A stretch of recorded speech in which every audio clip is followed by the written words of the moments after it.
નમસ્કાર મિત્રો, આજ વિસ્તારના સામાજિક આગેવાન એવા ફુલસિંહભાઈ, સુરેશભાઈ અને આગલી ઓરડમાં બેઠા છે એવા doctor દયારામભાઈ, doctor Prafulbhai, doctor Rajbhai, પૂર્વ નર્મદા જિલ્લા કારોબારી અધ્યક્ષ એવા બહાદુરભાઈ, ભરૂચ જિલ્લા સિંચાઈ સમિતિના ચેરમેન એવા પરેશભાઈ, સાથે સાથે ગિરધરભાઈ, સ્નેહલભાઈ, દેવેન્દ્રભાઈ, જગદીશભાઈ, તમામ મંચસ્થ આગલી હરોળમાં બેઠેલા સરપંચશ્રીઓ, તાલુકા સભ્ય, પૂર્વ સભ્ય અને આજુબાજુ ગામમાંથી પધારેલા વડીલો, યુવાનો અને માતા બહેનો, સૌને મારા ઉલગુલાન આપકી જય, સ્વકર્તા પિતૃ કી જય, જય જોહાર, જય પ્રકૃતિ, જય ભારત, જય ભીલ પ્રદેશ.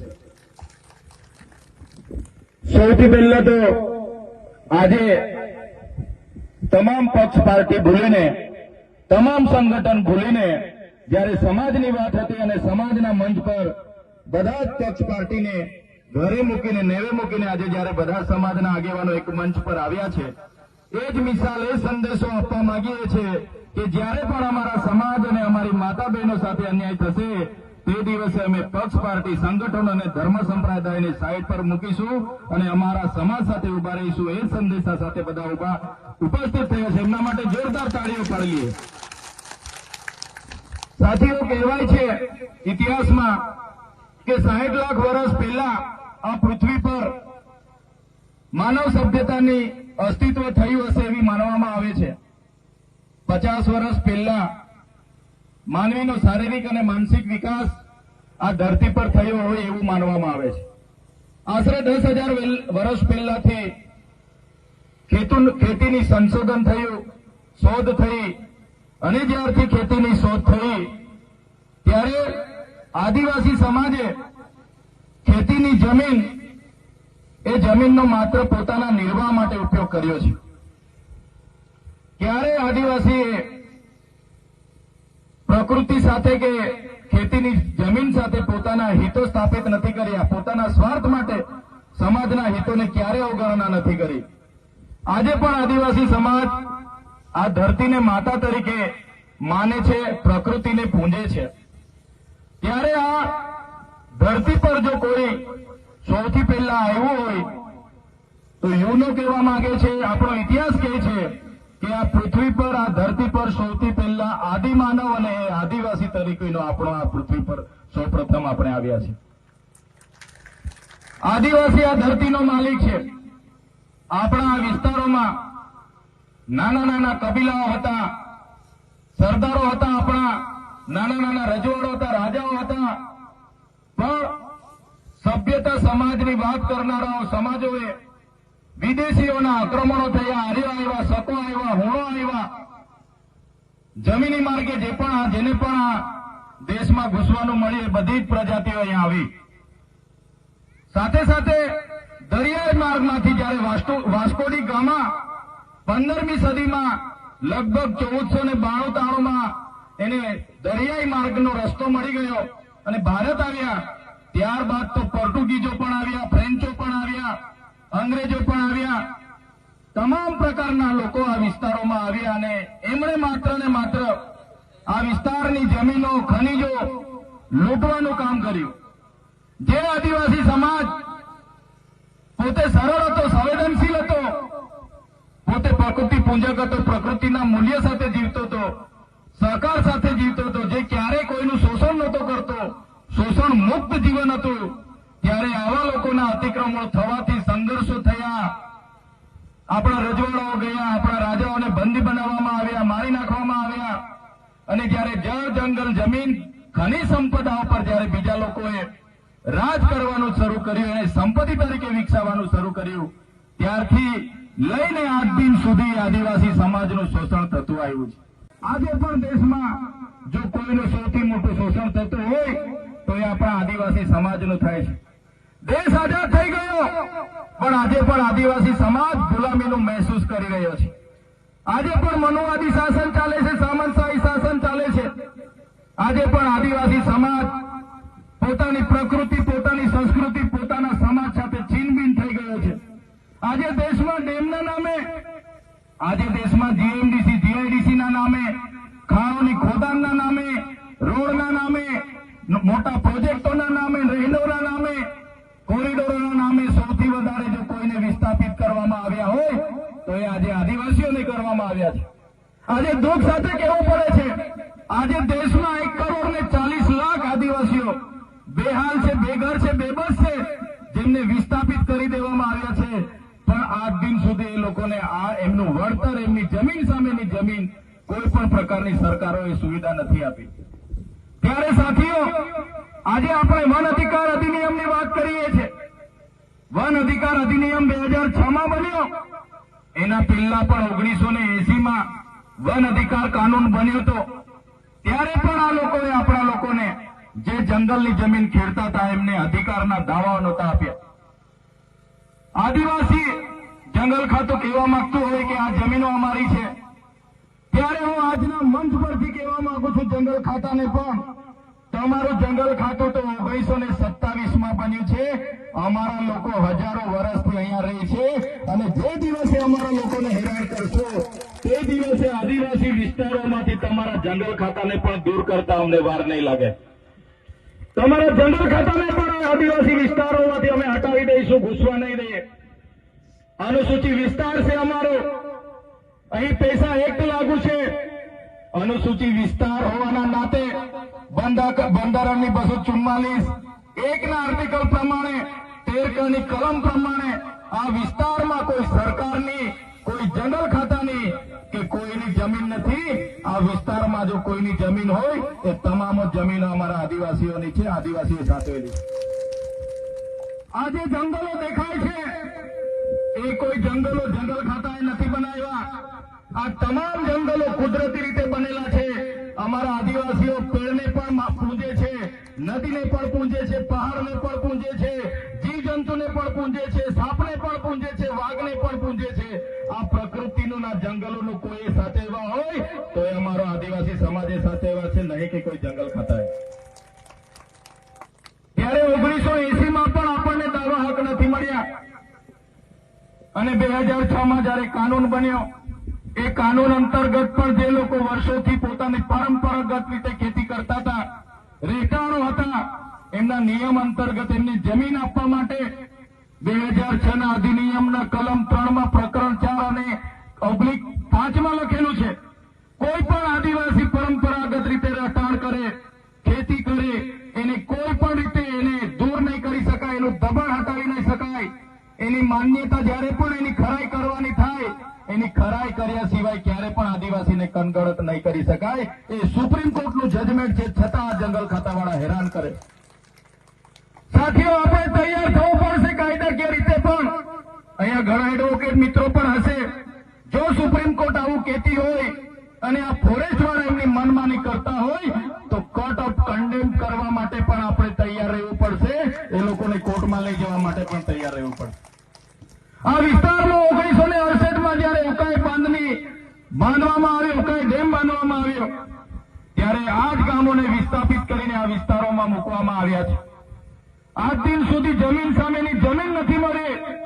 એક વ્યક્તિને સરકારી નોકરી આપવાની વાત હતી, મફત વીજળી આપવાની વાત હતી, મફત સિંચાઈનું પાણી આપવાની વાત હતી, છતાં પણ આજે આપણને મળ્યું નથી. ત્યારે આ દુઃખની વાત છે.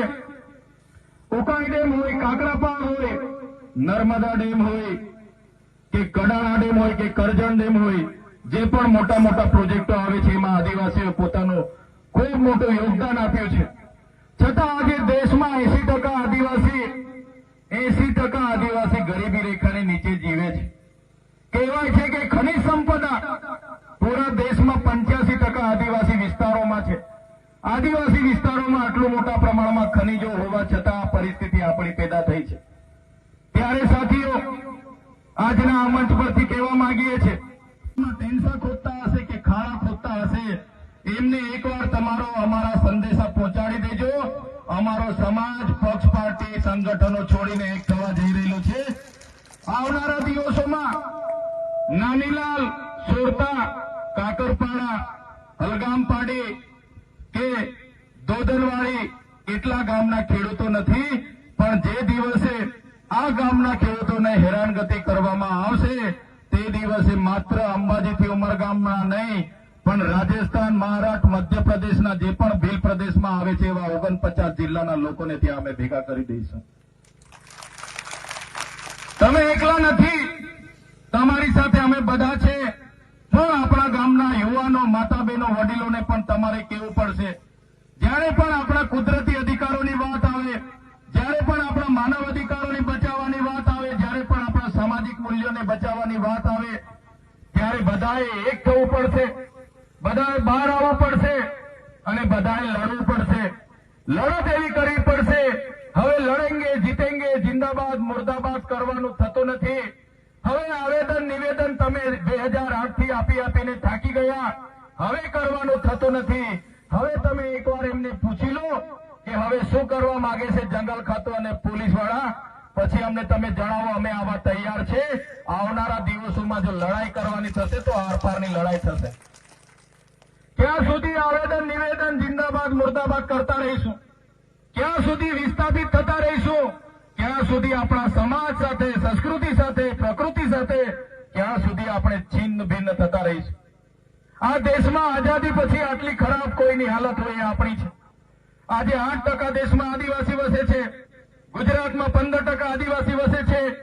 પણ જ્યાં નિર્ણાયક ભૂમિકામાં આદિવાસી નથી, ન્યાય પ્રણાલિકામાં આદિવાસી નથી, કોર્પોરેટ જગતમાં આદિવાસી નથી, મેઇન ભૂમિકામાં અધિકારોમાં આદિવાસી નથી, ત્યારે સાથીઓ આપણે જાગવાની જરૂર છે. આ જંગલની જમીન આપણી છે. કોઈએ પીછેહટ કરવાની નથી. અમે તમારી સાથે છે. તમામ આગેવાનો તરફથી હું તમને વચન આપું છું કે જ્યારે પણ તમારી લડતની જ્યારે શરૂઆત કરશો ત્યારે અમે કહેજો, અમે બધા જ લોકો પક્ષપાતી બોલીને તમારી સાથે ઉભા રહીશું. તમારે ક્યારેય કોઈની સાથે ડરવાની જરૂર નથી. મિત્રો, આઝાદીના 78 અંગ્રેજોને કાઢવા માટે સૌપ્રથમ તો સંતાલની ક્રાંતિ થઈ. એ ક્રાંતિ 1857 પહેલાની ક્રાંતિ હતી. ત્યારબાદ રાજસ્થાનની વાત કરીએ. રાજસ્થાનમાં પૂંજા ભીલ હોય, ત્યાંની હલ્દી ઘાટીની આપણી હલ્દીબાઈ હોય, મધ્યપ્રદેશની વાત કરીએ, ચીતુ કિરાડ હોય, ટાટિયા ભીલ હોય, ઉમાજી નાયક હોય, તમામ લોકોએ, ત્યાંની રાણી દુર્ગાવતી હોય, ઝલકારીબાઈ હોય, તમામ લોકોએ જે તે સમયે પોતપોતાની રીતે બને એટલા અંગ્રેજો સામે એમણે યુદ્ધો કર્યા, ક્રાંતિઓ કરી.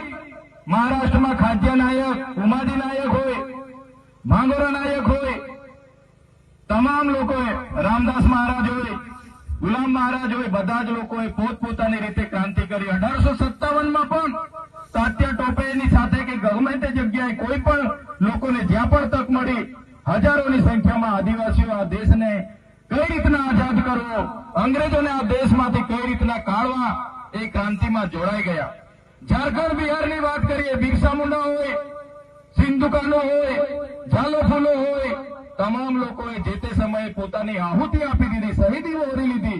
માનગઢમાં ગુરુ ગોવિંદજીએ ત્યાં સમસંભા મળી, સ્વાયત્ત રાજની માંગ કરી અને સામંત રાજાઓ અંગ્રેજોએ ગોળીબાર કરીને 1500 થી પણ વધારે લોકોએ ત્યાં મોતને ભેટીને શહીદી ઓરી.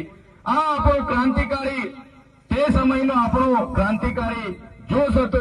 આપણા લોકોએ આટલી મોટી ક્રાંતિઓ કરી છતાં દુઃખ સાથે કહેવું પડે છે કે દેશના ઇતિહાસમાં ક્યાંય આપણા લોકોને સ્થાન નથી મળ્યું. સાથીઓ, અંગ્રેજો તો આ વિસ્તારમાંથી જતા રહ્યા. 1997માં દેશ આઝાદ થયો. લોકશાહી તાંત્રિક પ્રમાણે લોકશાહી દબે નવી સરકારો બની, પણ જે અંગ્રેજોની નીતિઓ હતી એ નીતિઓ ચાલુ રાખી. 1927માં જંગલ ખાતું બન્યું. એ જંગલ ખાતાને પણ ચાલુ રાખ્યું, એ જ નીતિઓ ચાલુ રાખી. પણ આપણા નીતિ ઘડનારા લોકોનો ન હોવાના કારણે, મહત્વની ભૂમિકામાં આપણા લોકો ન હોવાના કારણે આજે આ પરિસ્થિતિ આપણી છે. ત્યારે અમે અગાઉ પણ કીધું છે ને આજે પણ કહીએ છીએ, જ્યાં સુધી આદિવાસીઓને પોતાનું સ્વતંત્ર શાસન નહીં મળે, સ્વાયત્ત રાજ નહીં મળે, ત્યાં સુધી આપણે આવી જ રીતના લડવું પડશે, સંઘર્ષ કરવું પડશે, ચાલવાનું છે. ત્યારે સાથીઓ, અમે અગાઉ પણ કીધું છે ને અમે પૂરા ગુજરાત, રાજસ્થાન, મહારાષ્ટ્ર અને મધ્યપ્રદેશમાં પણ જઈએ છીએ. આજે 50% લોકોને અમે ભીલ પ્રદેશના બેનર હેઠળ રાજસ્થાન, મધ્યપ્રદેશ અને મહારાષ્ટ્રના તમામ સાથી આગેવાનો સાથે મળીને બધાની મહેનતથી, છોટુભાઈ વસાવા સાહેબ હોય, મહેશભાઈ હોય, રાજકુમાર રોથ હોય, ભવરલાલ પરમાર હોય, કાંતિભાઈ આદિવાસી હોય કે કમલેશભાઈ ડોડિયા મધ્યપ્રદેશથી હોય, બધાના સહકારથી અમે જાગૃતનું બીડું ઉપાડેલું છે. આવનારા દિવસોમાં દેશનું 29મું રાજ્ય ભીલ પ્રદેશ આપણે બનાવવા માટે આગળ આવવું પડશે. આજે 50% લોકો જાગી ગયા છે. પોતાની પાર્ટી, પોતાનું સંગઠન, પોતાનું ધર્મ સંપ્રદાય ઘરે મૂકીને ભીલ પ્રદેશની માંગ સાથે સહમત બન્યા છે. ત્યારે આવનારા દિવસોમાં પણ આ ભીલ પ્રદેશની લડતને આગળ જવા માટે, આગળ ધપાવવા માટે આગળ આવવું પડશે. ત્યારે જ આપણો ઉદ્ધાર થશે એવું અમે સ્પષ્ટ માનીએ છીએ. આજે નર્મદા ડેમના પાણીની વાત કરીએ, ઉકાઈ ડેમના પાણીની વાત કરીએ, મોટી મોટી જીઆઈડીસીઓ અને કારખાનાઓને આપવામાં આવે છે. નર્મદા ડેમનું પાણી કચ્છ સુધી લઈ જવામાં આવે છે. 500 કિલોમીટર પાણી લઈ જવામાં આવે છે. અમે કહીએ છીએ તમે 1000 કિલોમીટર લઈ જાઓ, અમને કોઈ વાંધો નથી. પણ જે લોકોએ પોતાની જમીનો ગુમાવી છે, જે લોકોએ આખા ને આખા ગામો વિસ્થાપિત કર્યા છે, એ લોકોને આજે પણ જે વચનો આપ્યા હતા એક જણને નોકરીના, જમીન સામે જમીનના, સિંચાઈના, વીજળીના, એ નથી આપ્યા. ત્યારે આવનારા દિવસોમાં જો સરકારો આદિવાસીઓ માટે નહીં વિચારશે તો આવનારા દિવસોમાં નર્મદા કેનાલ બંધ કરવા માટેનું પણ અમે આહવાન કરીશું અને નર્મદા કેનાલ પણ અમે બંધ કરાવી દઈશું.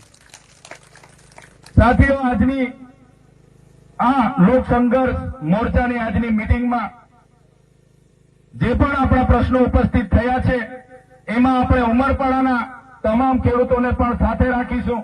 જે પણ મજૂરોને લઈને આવે છે એ પણ આપણા સમાજના છે, એમને પણ સમજાવીશું. અને એકવાર ફોરેસ્ટવાળાને અને સરકાર સુધી પણ આપણે રજૂઆત કરીશું. પછી પણ નહીં માનશે તો અમે પણ તમારી સાથે આવીને તમારા વિસ્તારમાં ઉભા રહીશું. એ લડતને ક્યારે આપણે પાછી પાણી નહીં કરીએ. આપણી જમીન છે, એ જમીનને આપણે બચાવીશું. વધારે વિશેષ નથી કહેતા.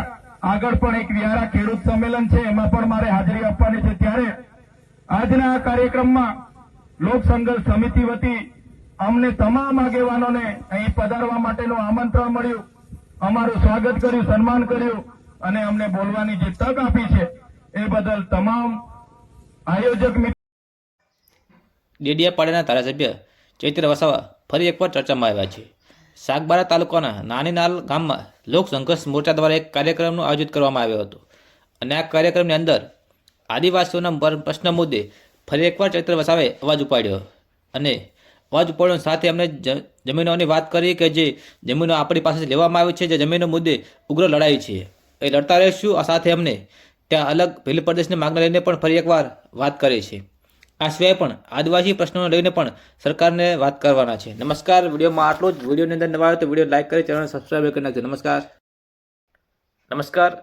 વિડીયોની અંદર નવા હોય તો વિડીયો લાઇક કરી ચેનલ સબસ્ક્રાઈબ કરી નાખજો. નમસ્કાર.